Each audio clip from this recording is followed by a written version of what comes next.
Olá! Oi, gente! Sejam bem-vindos e bem-vindas. Bom dia para quem está chegando aqui comigo, mas para quem vai ver depois, vai ver no YouTube, né? Essa conversa, boa tarde, boa noite, boa madrugada, não sei que hora você vai estar vendo essa conversa. Para quem está no YouTube, aproveita, curte, comenta, ativa os sininhos, né? E vou aproveitar aqui já para colocar o nosso tema de hoje. Convido a você a compartilhar, né? O nosso tema de hoje é luto coletivo. Então, convido quem está aqui comigo a compartilhar o conteúdo, né? Chamar os amigos, as pessoas que você quer que esteja aqui nessa conversa de hoje. Aproveitar e manda já sua pergunta, sua opinião, seu argumento, né? Sua dúvida. E aí a gente já vai começando a conversa por aqui. Convida todo mundo aí que você quer que esteja aqui com a gente para participar, porque o tema de hoje é um tema bem importante, um tema que tem tocado a todos nós, né? Sempre a gente tem essa oportunidade de estar conversando sobre temas que podem, né, de alguma forma, fazer a diferença no nosso dia a dia. E esse não é diferente. Então, desde já, convida aí quem você quer que esteja aqui com a gente, quem você quer que veja, né, essa conversação, ou até participe, né, alguém que tenha dúvida sobre o tema também queira participar. A nossa conversa é aberta, como vocês bem sabem, e vocês podem desde já estar participando aqui. Vou convidar aqui vou receber aqui meu convidado de hoje. Deixa eu chamar ele aqui.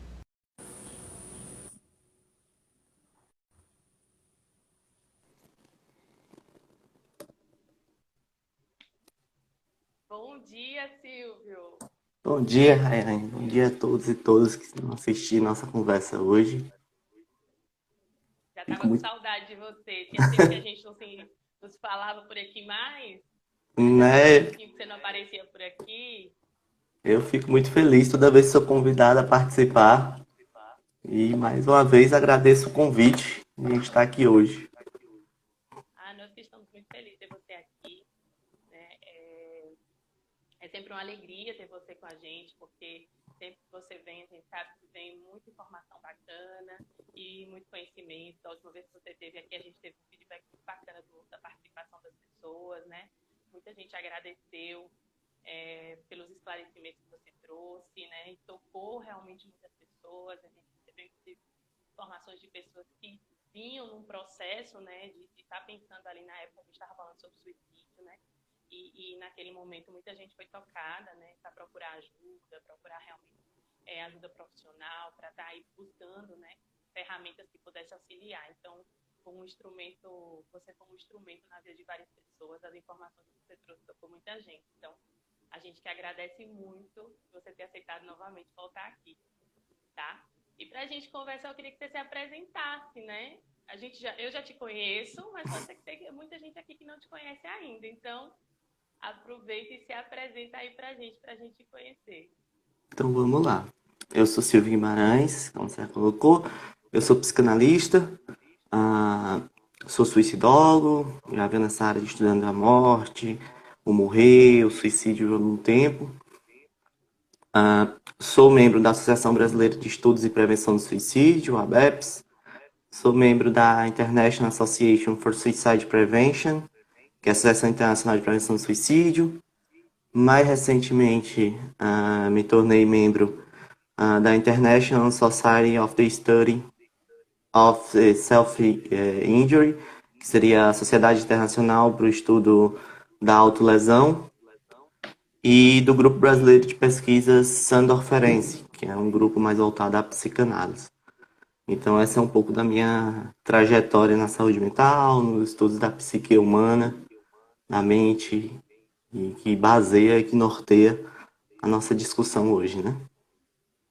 E que também faz um trabalho, né? Já faz um trabalho de pesquisa, né?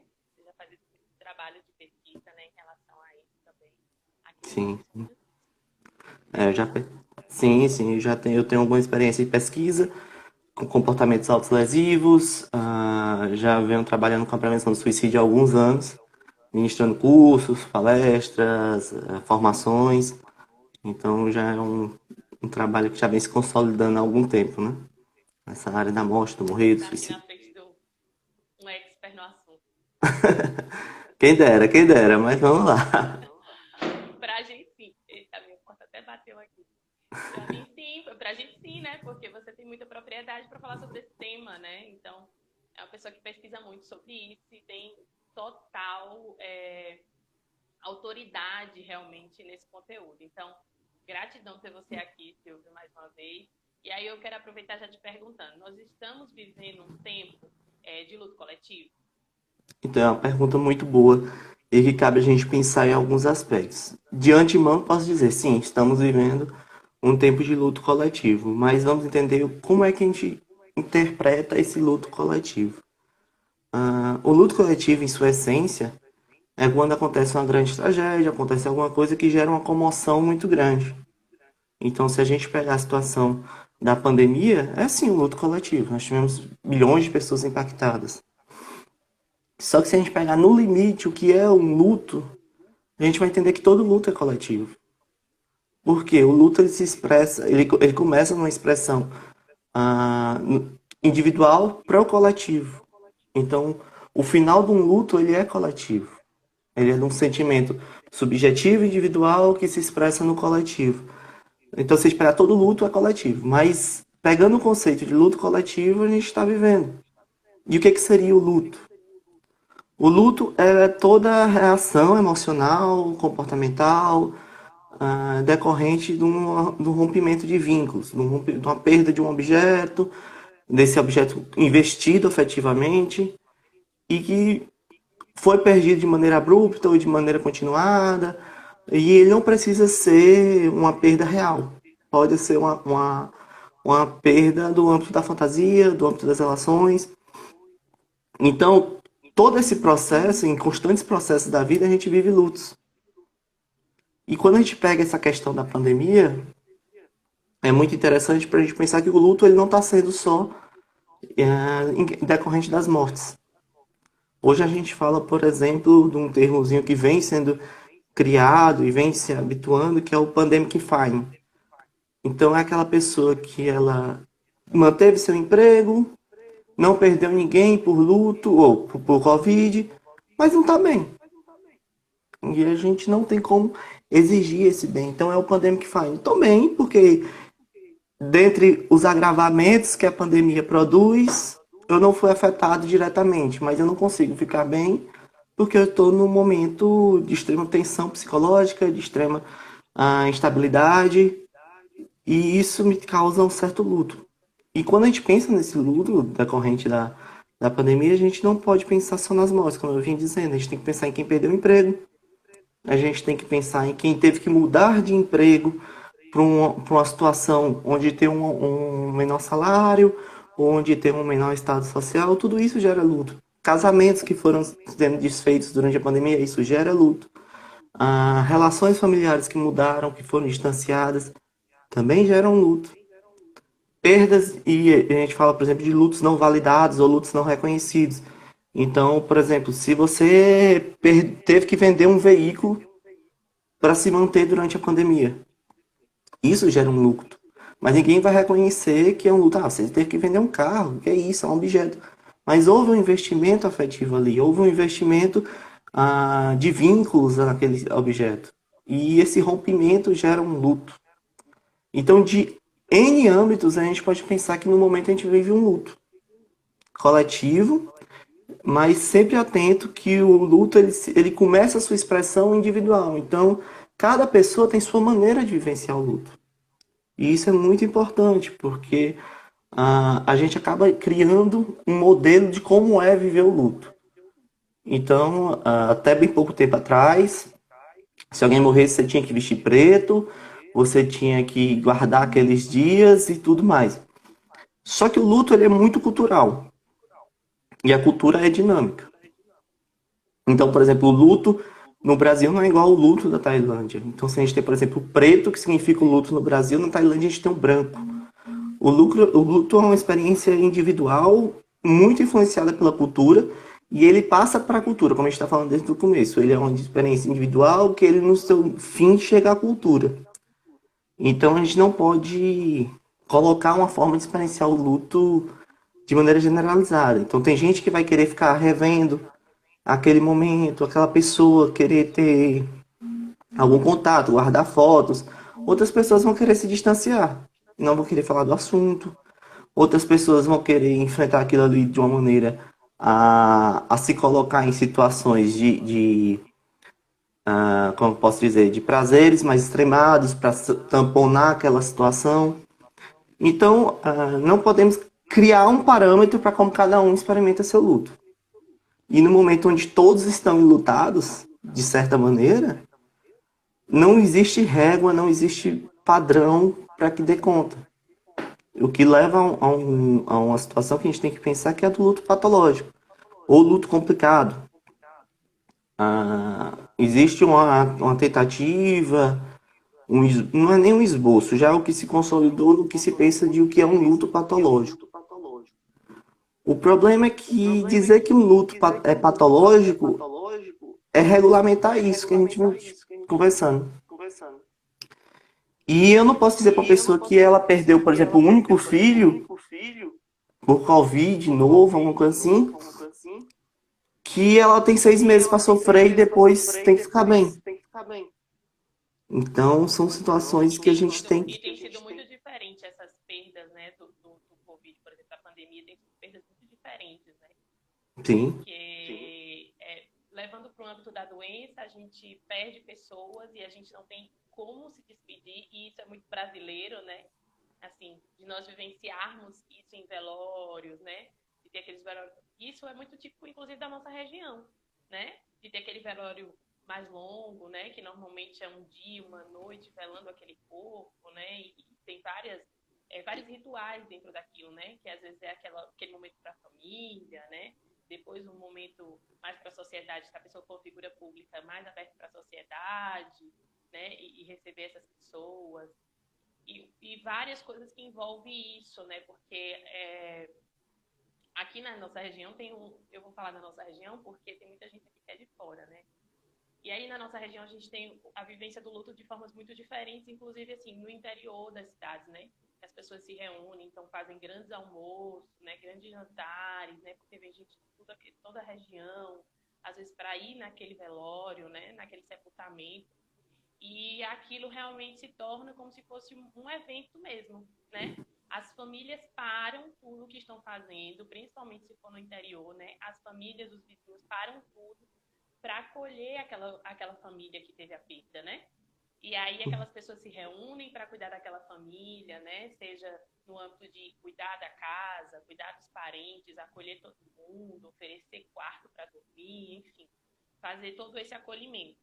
E a gente não está tendo essa vivência porque o Covid não permite esses velórios duradouros, né? Então a gente tem poucas horas ali que apenas familiares e pessoas mais próximas, né, no caso, a depender, tem um limite de pessoas, né, que pode participar daquele momento. Então, é um momento que as famílias, inclusive, as pessoas que eu vejo que relatam, né, essa perda, inclusive, de pessoas para o Covid, relatam muito isso. É muito doloroso, porque a gente não pode se despedir do nosso ente querido. O caixão é lacrado, a gente não consegue ver o rosto, né? Então, tinha X tempo que eu não via aquela pessoa, porque desde a pandemia eu não consegui mais ir lá na casa da pessoa, e a pessoa faleceu. E por outro lado, também percebo também uma revolta, né? Algumas pessoas revoltadas, dizendo assim, agora é que eu vou sair mesmo, porque eu já perdi um parente, não tive a oportunidade de me despedir, não tive a oportunidade de estar com ele, e aí vai que eu morro amanhã, vai que o próximo sou eu, né? Então, isso também são etapas do luto, são fases do luto, Silvio? Então, é bem interessante isso, que é bem o que a gente estava falando dessa expressão cultural. Então, a gente tem um afeto, a emoção, o sentimento e a vivência disso em comunidade, né? E os rituais de despedida, eles têm um fator crucial, é uma coisa muito importante. dessa questão da própria vivência do luto e desse processo de luto.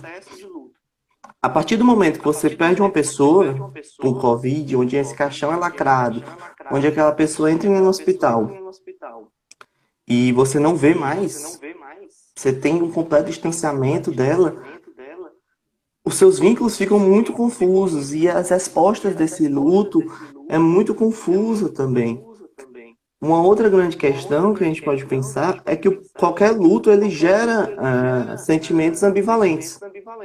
Então, do mesmo tempo que eu tenho uma tristeza muito grande, eu posso ter raiva, eu posso ter culpa, eu posso ter aquele sentimento, como você colocou, agora, pois agora que eu já perdi, agora eu não tenho mais nada a perder, então eu posso ir pro mundo, eu posso me reunir, tudo. E isso gera uma revolta. Então você pensa que você tem um investimento que está em um determinado objeto, no objeto no sentido de objetivo, alguma coisa assim, que se concentre esses investimentos, esse sentimento de emoções, de sentimentos, de vínculos, e do nada, ou em alguma coisa, em alguma situação, você perde aquilo. Mas todo aquele afeto ainda existe. Então ele vai ser deslocado para N coisas e você vai ter que aprender a lidar com aquilo. O que não é tão simples. A gente pode fazer N teorias e dizer N formas de tratamento, mas é um processo muito doloroso, é um processo muito individual, muito subjetivo. Então, como você colocou, tem gente que vai querer ir para o mundo, que vai querer perder completa noção do sentimento de valorização de vida, no sentimento de sentido de vida, como também vai ter pessoas que vão se resguardar, que vão dizer, olha, realmente a morte bateu a porta daqui de casa, então eu tenho que me aquietar, eu tenho que pensar mais, eu tenho que... Do mesmo jeito que vai ter gente que vai se sentir culpado. E isso é muito importante. Quando a gente fala, por exemplo, da morte do Covid, a gente vai ter uma legião de pessoas que vão pensar que, olha, fui eu que trouxe a Covid, a culpa é minha. Ele morreu por minha culpa. Então vai ter um sentimento de culpa muito forte. E isso dificulta o processo de elaboração do luto. E uma coisa muito importante é entender como esses sentimentos vão funcionar dentro da dinâmica. Porque, como a gente estava dizendo, não dá para a gente colocar uma métrica de como se deve viver o luto. Então, eu posso dizer assim, eu fiquei numa família que perdeu o pai, por exemplo. Um irmão fica extremamente comovido, chorando muito, se isola. Já outro irmão já tem uma atitude de tipo, olha, não, eu preciso sair, eu preciso fazer alguma coisa, eu preciso me ocupar de uma outra maneira. E isso não significa que um sofra mais do que o outro. E não significa que os dois um não está em processo de luto e o outro está. Cada um tem sua forma individual de vivenciar esse afeto, né? Há um contingente de afeto muito grande que foi rompido. Então, cada um encontra a sua maneira de dar vazão a esse sentimento, né? Ótimo. E foi bom você falar disso. Estava dizendo que meu som estava baixo aqui. O pessoal está reclamando do meu som tá baixo. Melhorou, gente? Responde aí para mim se melhorou o meu som. Eu quero desde já agradecer a todos que estão aqui conosco, né, a todos e todas, e dizer que essa conversa é aberta. Então, quem está aqui conosco pode mandar pergunta, opinião, dúvida. Vamos aproveitar bastante Silvio, que a agenda dele é bem cheia. Então, quando ele vem aqui, a gente sempre diz para as pessoas, vamos aproveitar ao máximo. Porque realmente a gente não consegue com tanta frequência ter ele aqui conosco, né? Eu queria saber só se o som melhorou. Continua baixo? Eu não sei o que está acontecendo, porque não sei, meu volume está no máximo, gente, aqui. Continua baixo ainda? Você está conseguindo me ouvir, Silvio? Eu tô conseguindo. Me ouvir bem? Ouço. Agora, eu só tô tendo retorno do que eu falo. Eu falo, eu me escuto depois. Eu não estou tendo retorno de você, não. Tá super ótimo o seu áudio. Eu não estou conseguindo entender, mas eu tô com meu volume no máximo, assim. Eu não sei o que é que está acontecendo. Estou dizendo que meu áudio continua baixo. Eu até coloquei o fone aqui mais perto para ver se melhora. Então, e aí eu queria aproveitar que você, já que você está me ouvindo, eu vou falando para você, tá bom? A gente vai continuar Uhum. conversando aqui, porque realmente eu já aumentei o volume todo, eu já não sei mais onde é que eu posso mexer. Vão mandando aí para mim se vai melhorando ou se vai, sendo vocês não estão conseguindo me ouvir. E eu queria, inclusive, que você pontuasse em relação a isso, né? Como é que a gente pode se cuidar nesse período, então, de luto coletivo, né? Já que estão tendo diversas questões em relação a essas formas de se expressar, né? E como é que eu percebo se eu realmente preciso de ajuda ou se eu não preciso de ajuda? Queria que você fosse pontuando nesse sentido. Eu acho que o principal, eu penso que o principal é justamente compreender que você está vivendo um processo de luto. Então, você validar aquela perda e não só validar a sua perda, mas validar a perda do outro. Não competir perdas. Isso é muito importante. Como a gente está vendo um momento de diversas perdas, sejam elas do campo da fantasia, sejam elas do campo da perda por morte ou perda de emprego. Então, a gente não pode competir. Você perdeu o pai e você tá melhor do que, por exemplo, quem perdeu do que um carro e tá chorando muito. Então, a gente tem muito essa questão de competir sofrimento. E dizer assim, não, mas você só perdeu o carro, eu perdi foi meu pai, começa a chorar. E aí, a gente tem que compreender que a dor é muito subjetiva. O quanto cada um significa para cada pessoa e cada pessoa vai expressar isso de uma maneira diferente. E é como a gente estava falando, alguns vão querer vivenciar, ver fotos, vão querer entrar em contato e compreender que algumas reações à perda são normais, são coisas que são comuns de acontecer. Então, por exemplo, é muito comum quando você perde uma pessoa, você sonhar com ela, você, por exemplo, tem a impressão que ouviu a voz dela, que sentiu o cheiro, isso é muito comum de acontecer. Do mesmo jeito que é muito comum essa ambivalência. E tipo, uma hora eu tô com raiva, outra hora eu tô triste, outra hora eu me sinto culpado, e às vezes não é nem separado. Uma hora eu tô triste, uma hora eu tô com raiva, uma hora eu tô culpado. Às vezes é tudo junto. Então são situações que a gente tem que começar a entender esses sentimentos e validar esses sentimentos. Um outro momento muito importante que a gente pode pensar nesse cuidado do luto é o cuidado de si. Então, buscar aquilo que te traz algum conforto. E essa expressão é individual. Então, tem gente que vai sentir um determinado conforto, por exemplo, trabalhando mais. E aí a gente vai dizer assim, nossa, mas como assim trabalhando? A ocupação para não pensar naquele momento, ocupar a cabeça de outra coisa, de outra pessoa vai, por exemplo, precisar de um momento de choro, e respeitar esse momento de choro é muito importante. Respeitar o momento de silêncio é muito importante. Tem gente que não quer falar e tudo bem. A gente tem que compreender que naquele momento ela precisa daquele silêncio. A gente tem um problema muito grande daquela ansiedade do que dizer. Então, se a pessoa está calada, eu tenho obrigatoriamente que dizer alguma coisa que faça ela falar. E não é bem assim. O próprio silêncio ele já diz muito. Então, estar com ela já é muito importante. Não precisaria todo e qualquer momento fazer ela falar. Então, respeitar os momentos de choro, respeitar os momentos de silêncio, compreender essa ambivalência de que uma hora ela tá melhor, outra hora ela vai ter uma recaída, se a gente for poder falar em recaída. Mas a gente pode entender que, tipo, tem momentos que vai parecer que tá tudo bem. Mas tem momentos que ela vai estar sentindo essa dor muito mais forte. Então, essa compreensão tem que ser bem clara para as pessoas que rodeiam. Mas falando de mim, que compete a mim, eu posso procurar vivenciar esses sentimentos.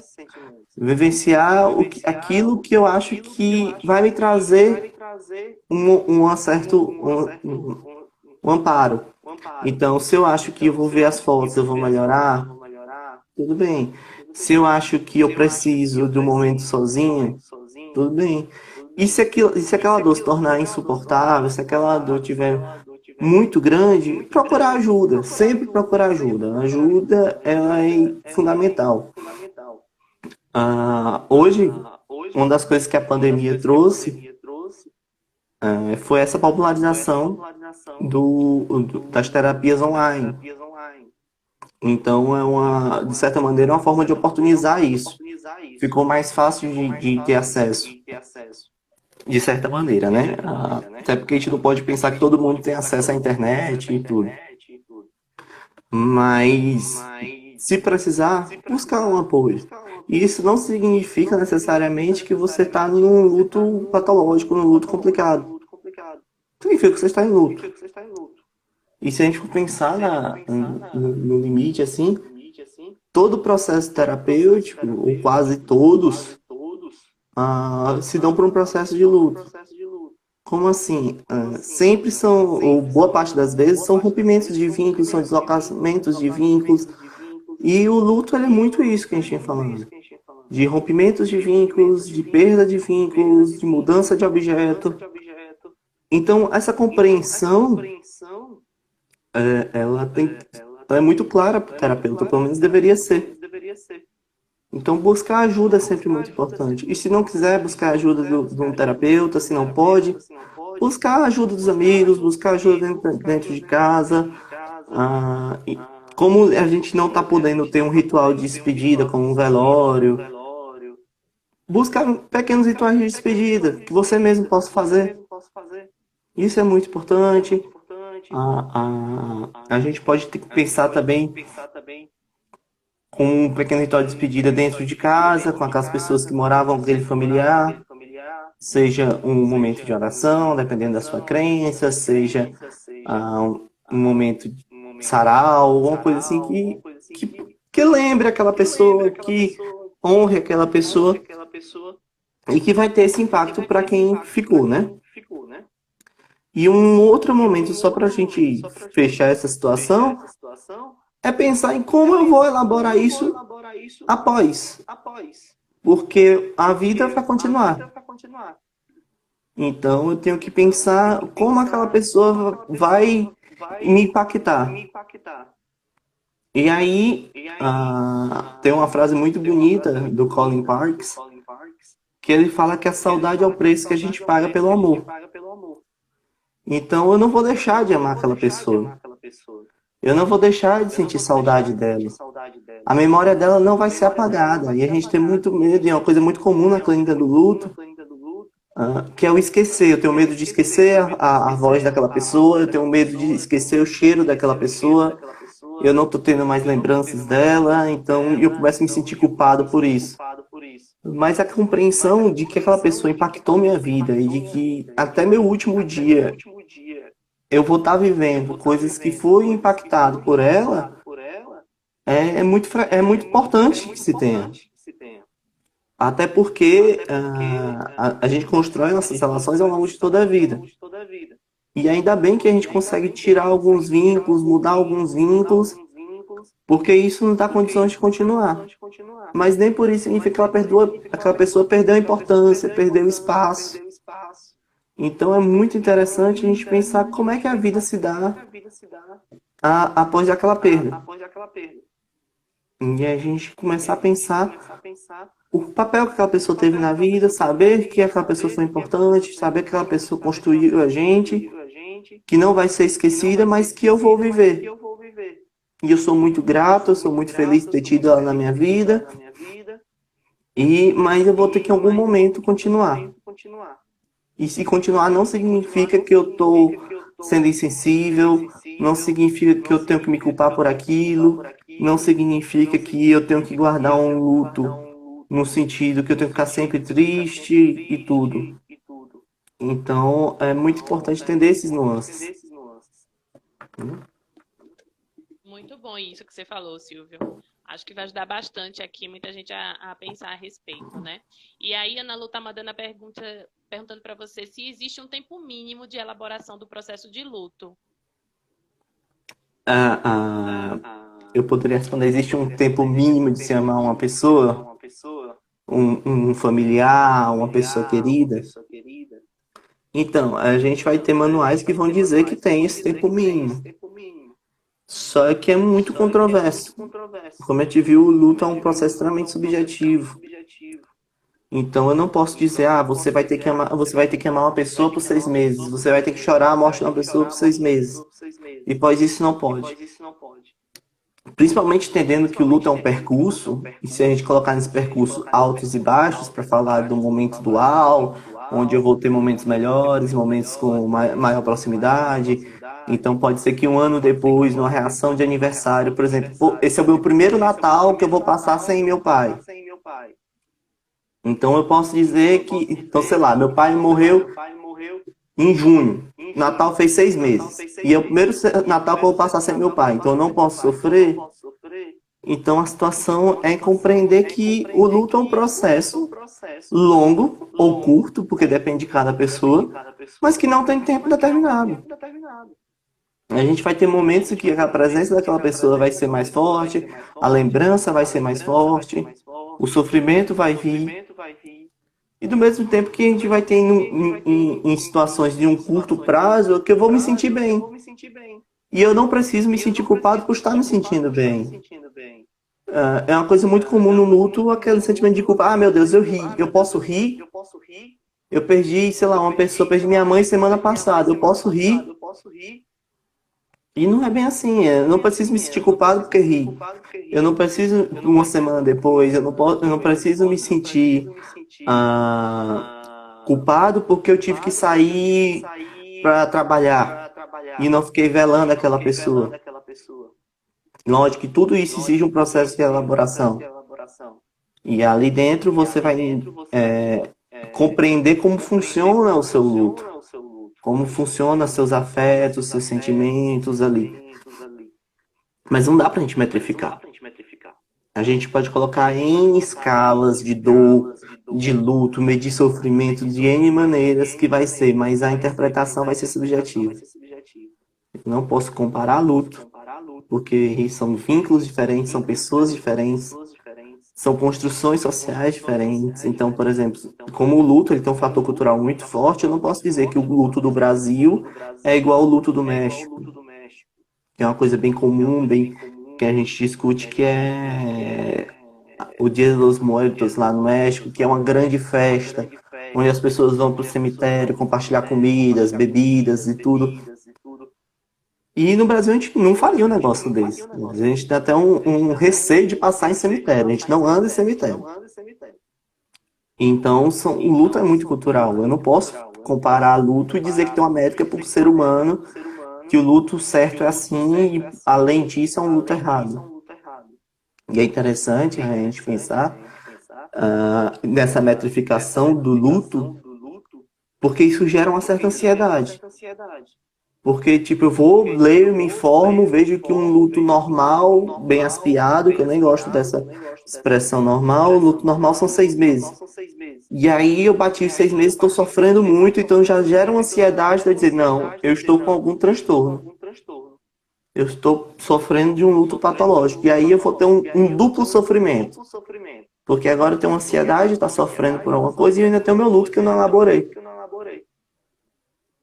Se a gente pega, por exemplo, hoje a gente fala que é uma grande preocupação, que são os órfãos da Covid, que são as crianças que perderam os pais e as mães por Covid.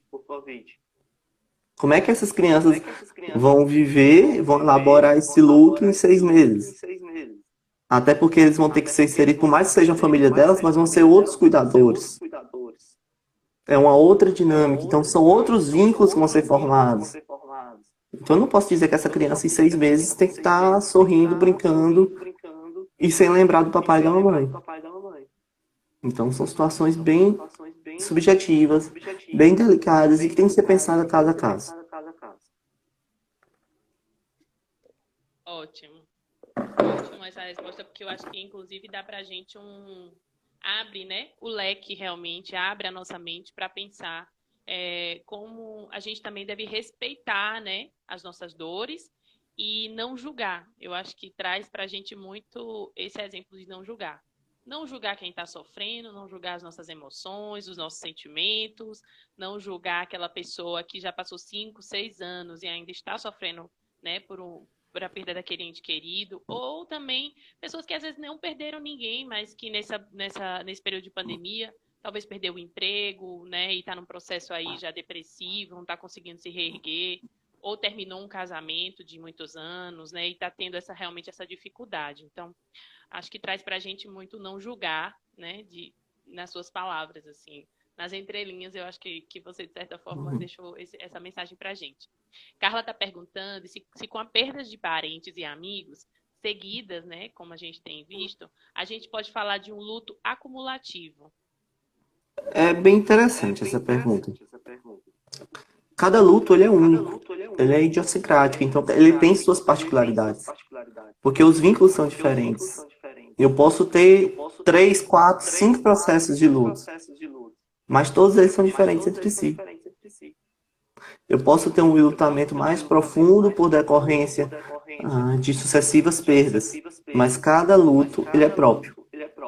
E é bem importante a gente pensar nessa idiosincrasia do luto, justamente pelo que a gente vinha falando aqui. Eu não vou viver um luto, por exemplo, na perda de uma mãe, como eu viveria um luto de uma perda de uma tia.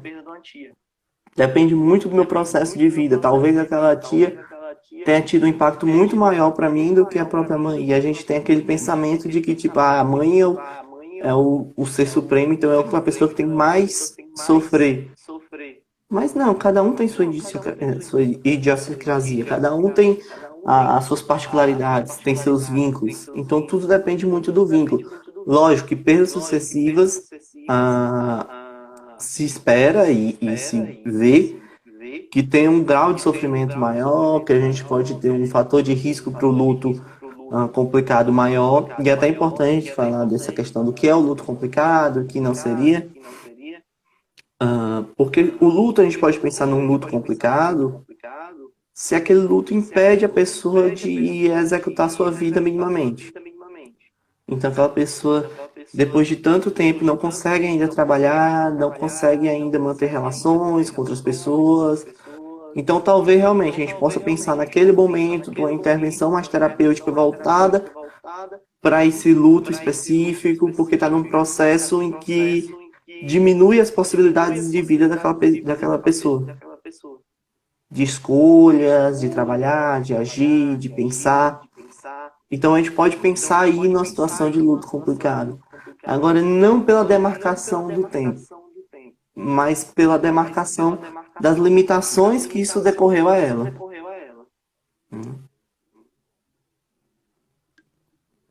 Foi até bom você falar sobre isso, Silvio, porque eu ia te perguntar justamente o que conselho você dá, né, para as famílias que tiveram perdas sucessivas, né, que perderam muitos parentes ou muitos familiares. Eu conheço gente aqui na nossa região que já perdeu, assim, 5 parentes, né, da mesma família para a Covid, né, e agora está tendo outras infecções na família e a família já está nesse processo de achar que vai perder também essas pessoas que agora se contaminaram, né? De ter perdido já sobrinho, irmã, pai, e aí agora já ter essa nova reinfecção.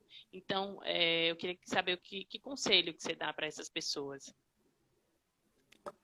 Então, falar em conselho é algo muito delicado, mas a gente pode pensar em o que a gente poderia fazer na situação.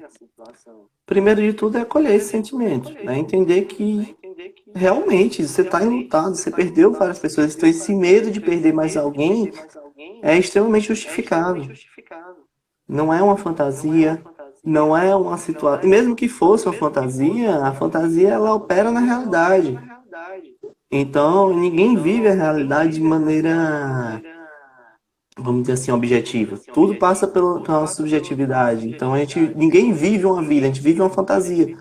Então, dizer assim, é fantasia da sua cabeça. Claro, tudo é fantasia da gente. A maneira como a gente interpreta a realidade é a nossa fantasia. Então, dizer assim, mas não significa que ela vai perder outra pessoa. Não significa. Mas aquele medo é muito justificável. E compreender que aquele medo é justificável, compreender que, como a gente vinha falando, que essas perdas sucessivas de vínculos geram uma situação mais propícia, mais, como posso dizer assim, tem um pré-requisito maior para esse enlutamento mais grave. Então, ter essa compreensão, ter esse acolhimento, essa empatia. E eu gosto muito do termo empatia enquanto termo. A gente tem muito a situação de dizer, empatia é se colocar no lugar do outro. É uma coisa que eu sempre pontuo. Empatia não é se colocar no lugar do outro. É enxergar o outro no lugar dele. Eu não posso pegar minhas vivências e me colocar no lugar do outro. Então, por exemplo, eu não perdi ninguém para a Covid até agora. Então, eu não posso dizer assim, não se preocupa, porque isso aí vai passar. Eu não posso dizer isso para uma pessoa que perdeu 5 pessoas para a Covid. Eu tenho que entender como é estar no lugar de uma pessoa que perdeu 5 entes queridos para a Covid.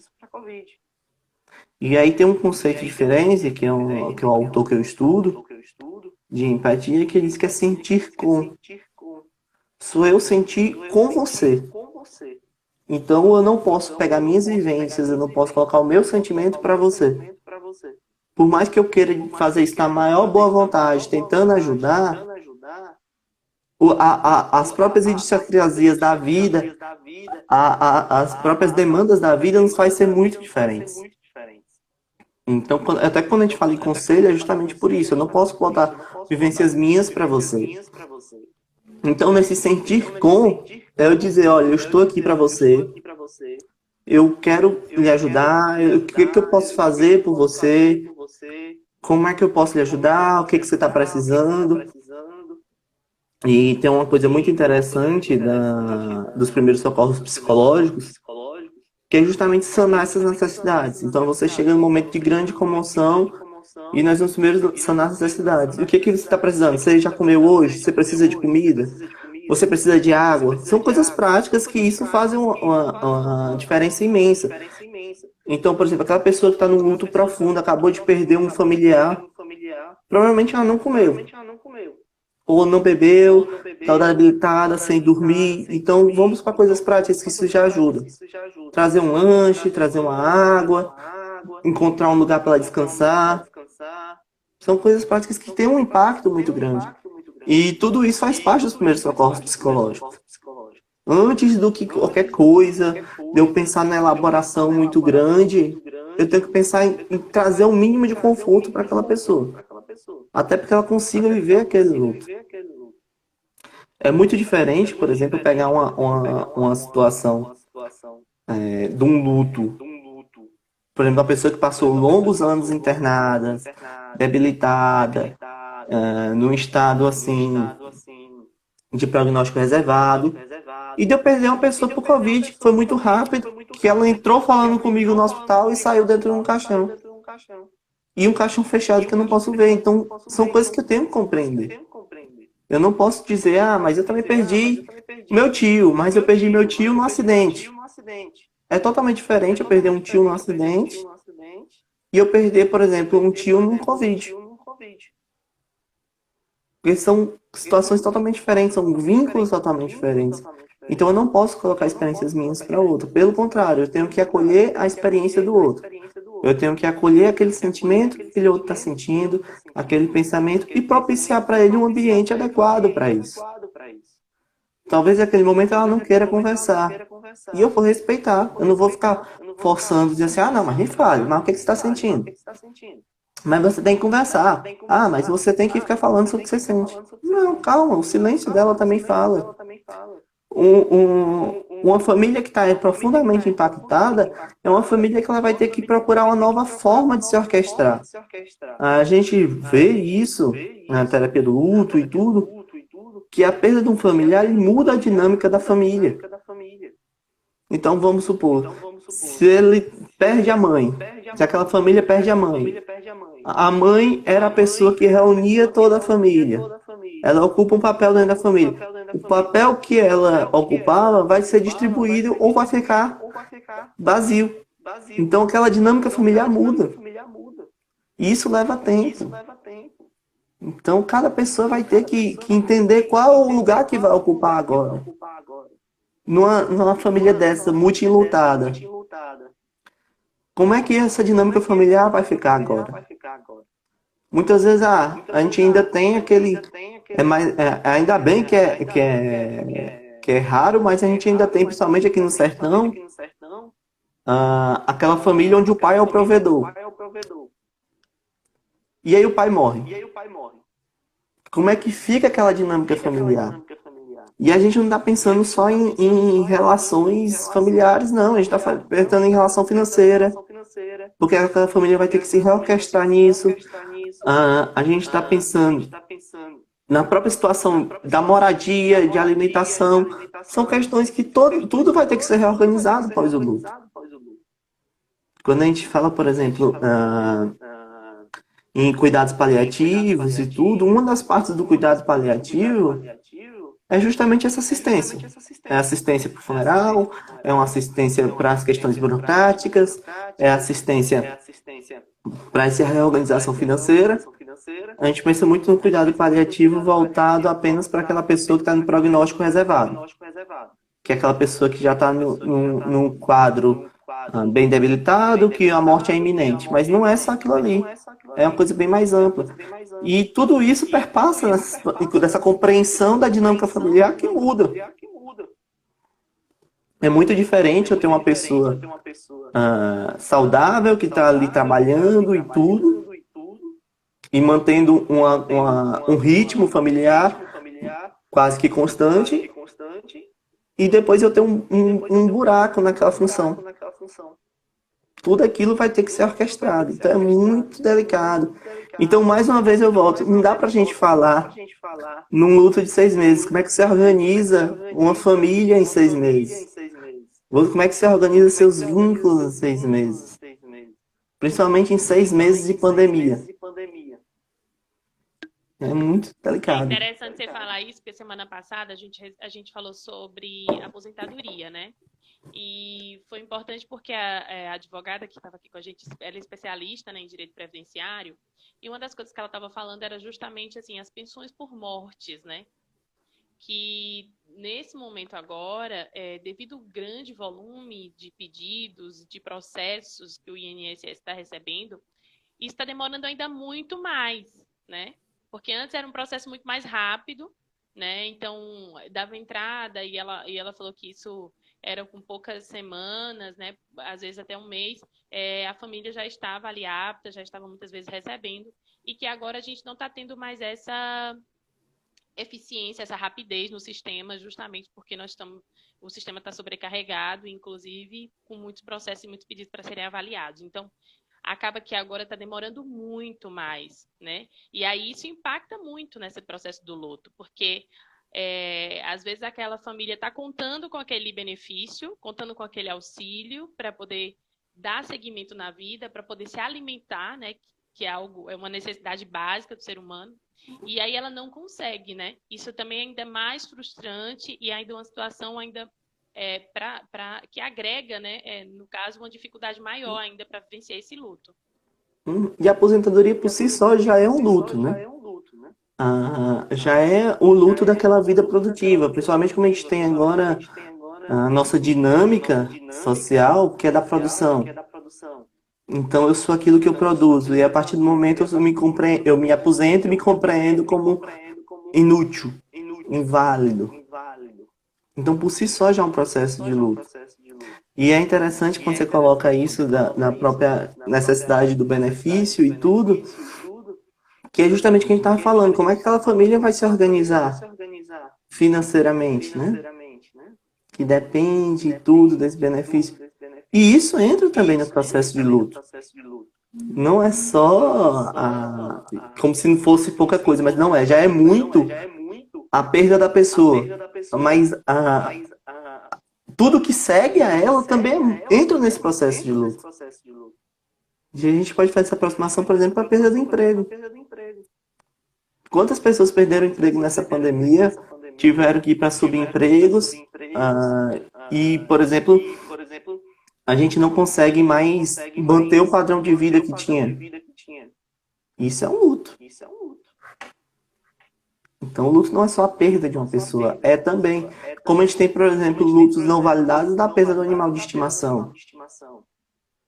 É um luto. A perda do estado social, a perda do emprego, a perda de um casamento. Tudo isso são lutos. A gente fala, por exemplo, do processo de divórcio. O processo de divórcio, se a gente for pegar, no limite é bem semelhante. Porque eu vou perder aquela minha casa, eu vou perder aquela dinâmica familiar que eu tinha. Então vai gerar um luto. Então, são situações que a gente tem que pensar, né? Carla está perguntando aqui, analisando pelos aspectos culturais, considerando que a nossa sociedade supervaloriza a felicidade e a juventude, isso atrapalha o luto e a ressignificação do sofrimento? Eu acredito que sim, e pelas minhas leituras também a gente pode pensar, a gente vai ter até o Churran falando dessa questão da positividade tóxica e tudo, porque a gente tem um momento que a gente não se permite mais ser triste. E isso é muito interessante que isso atravessa os processos de luto. Então, quando a gente vai para um velório, sempre tem aquela tia que chega com a garrafinha d'água e uma caixinha de remédio, de calmante. Ah, tome, tome, tome, vai empurrando em todo mundo. Só que aquilo ali, o luto é um processo. Não dá pra gente anestesiar esse processo, é um processo doloroso e que seria muito feliz e muito bom se a gente conseguisse passar por ele sem grandes perdas. Mas é uma coisa que a gente tem que passar em todos os momentos da nossa vida. Toda escolha nossa gera um luto. E aí, porque deixei de escolher alguma coisa. E imagine um luto de perder alguém. Então a gente está cada vez tendo menos repertório, menos estratégias de enfrentamento. Porque a gente está tamponando com remédios. O remédio é muito importante. Para quê? Para o tratamento de transtornos. Se eu estou num luto extremamente normal, compreensível, por que eu vou tomar um remédio? Eu tenho que vivenciar aquele processo. E muitas vezes é aquele remédio que não foi nem prescrito. Alguém da família toma e surge do nada com aquele remédio e tome você que vai melhorar. Não é assim. Uma outra coisa que a gente tem que pensar nessa situação é a imposição de que eu tenho que estar feliz. Silvio, você falou sobre o remédio, eu queria só perguntar uma coisa para você. Isso pode ser até prejudicial, porque muitas vezes a pessoa ela fica dopada, ela vivencia o momento, mas ela não registra, né? Ela está ali, ela está vendo toda a cena acontecendo, mas ela não registra aquilo no seu consciente, ela não registra mentalmente. E depois isso pode acarretar em prejuízos para aquela pessoa, em uma maior dificuldade, justamente porque ela, por ter passado aquele momento não registrado, depois se sentir culpada ou desenvolver algum outro tipo de sentimento, né, que seja muito mais difícil de passar. É claro, isso é muito interessante. Por exemplo, você pega uma situação, por exemplo, da pessoa que está chumbada de remédio e ela dorme o velório inteiro. E aí a gente estava falando no começo da nossa conversa da importância dos rituais de despedida. Então ela perdeu aquele ritual de despedida. E uma hora ela vai acordar, uma hora o remédio vai parar de fazer efeito. O remédio ele tem uma vida útil. Depois que ele passa daquela vida útil, ou você toma outra dose, ou o efeito acaba. E você vai se deparar com aquela realidade. E uma das coisas que a gente tem que pensar, e que é bem comum nesse processo de luto, é a regulação emocional por uso de drogas. Seja remédios, seja álcool, seja drogas ilícitas. E tudo isso é tamponando um sentimento. São fugas de sentimento. Então eu não encontro estratégias de enfrentamento. O que seria muito mais importante, que a gente poderia pensar, é como eu vou lidar com aqueles sentimentos, é eu encontrar situações, eu conversar com pessoas, eu me abrir oportunidades de vivenciar aquele momento. E aí é um ponto que a gente pode até voltar um pouco, quando a gente está falando da positividade e tudo, dessa demanda pela alegria, é que, tipo, eu tenho que estar feliz. E para isso, nem que seja tomando remédio. Só que eu não me sentir feliz naquele momento é plenamente compreensível. Mas para mim, eu vou me sentir culpado porque tá todo mundo feliz e eu não tô feliz. Então, é uma coisa bem comum e que a gente podia fazer antes da pandemia, dizer assim, olha, fulaninho de tal perdeu uma pessoa. Vamos chamar ele para sair, para mudar os ares, para desopilar e tudo. Só que aquela pessoa tá triste. Aí diz assim, poxa, tá todo mundo feliz, eu tô triste, então sou eu que tô estragando aqui a mesa. E aí tem sempre aquela pergunta, não fica, aquela frase, não fica assim não, bora, bota pra cima.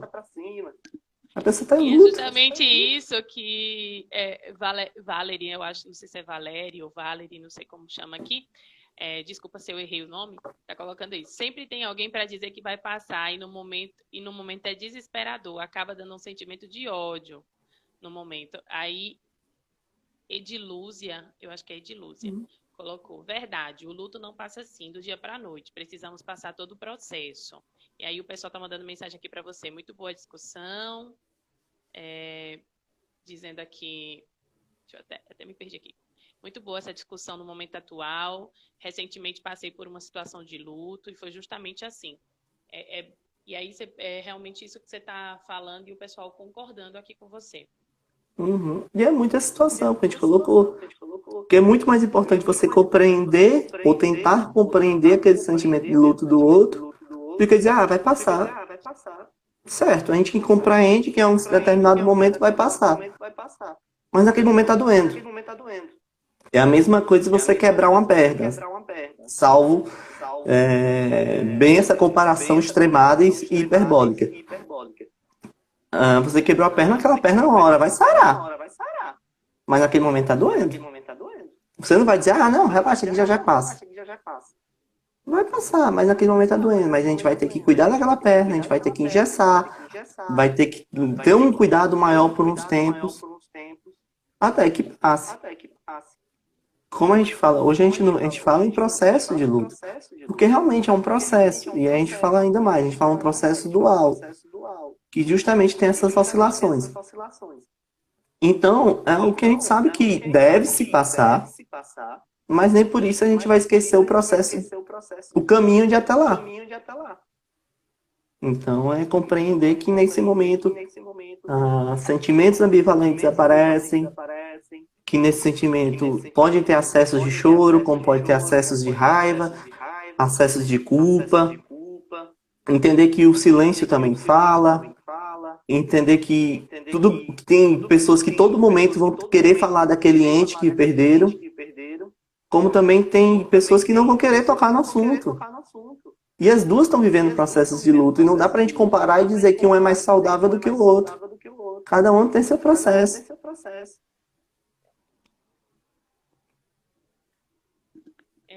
Thay tá colocando, as minhas estão falando aqui que é exato, é isso mesmo.